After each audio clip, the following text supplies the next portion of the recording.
Okay, so we're going to check out one chorus of Hank Jones playing Now's the Time, a song by Charlie Parker. It's a 12-bar blues in the key of F.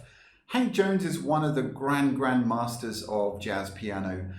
He comes from an incredibly musical family. His brother was the great Elvin Jones, the drummer who really just changed the face of drumming with the John Coltrane Quartet. Polyrhythms, African influence, absolutely incredible. And his older brother was the trumpet player, composer and arranger Thad Jones, one of the most prolific composers in jazz. So yeah, pedigree, genes there. So Hank Jones, again, really brought so much to jazz piano, voicing, soloing style, but he was firmly in the bebop sort of tradition. And this solo really exemplifies just his beautiful touch, his swinging feeling, and his love for playing things that are simple and effective, while still really giving off the bebop sound. So here is the first chorus of Hank Jones playing on Now's the Time. Here we go.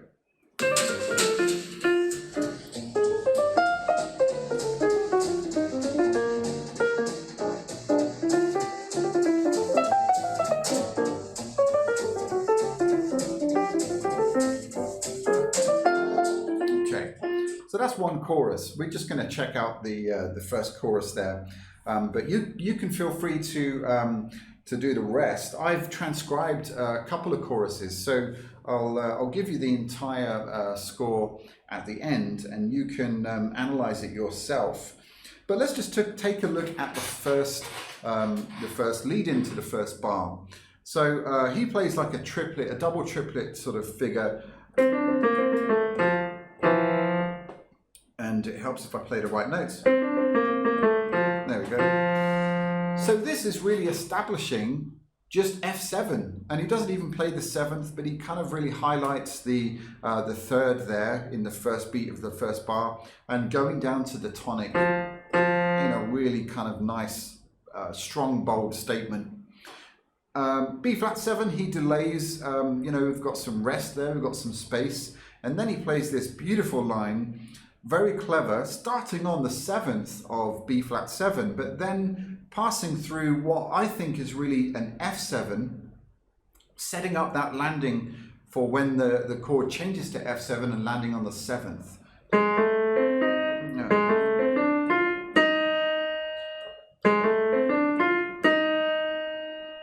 So he's playing an F7 idea before we've reached F7, which is a very typical thing to do by the great masters.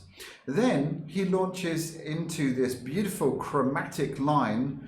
It goes.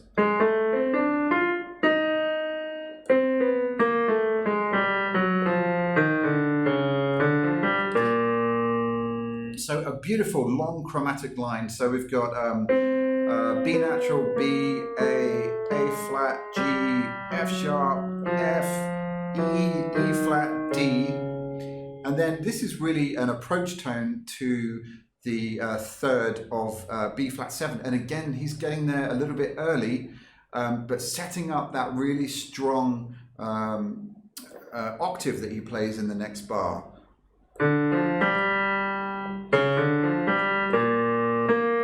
So again, like the first bar, he's establishing the fact that he's on, a big B flat 7 chord there. Okay. Then he starts using some of the chord extensions. So maybe like you could think of the E natural against the B flat there as being the sharp 11. I see it and hear it more as a kind of like an F major 7th, like an E, the E being the major 7th, going to F7, and really landing on that G is bringing out the sound of the 9th in my ears.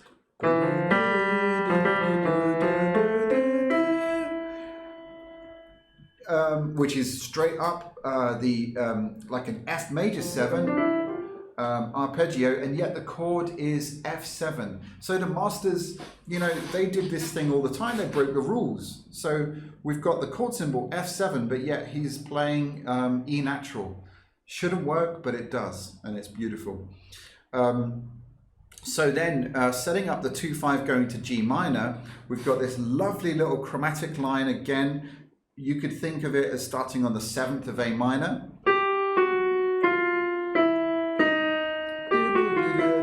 And then landing on the flat 9 of D7. So that's a really nice line there. And then G minor, we've got this passing note going into an arpeggio.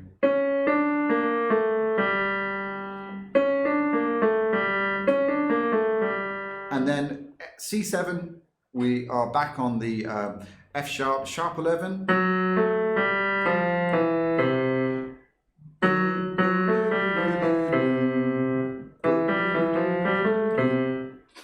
I mean, it's just so playful, so beautiful.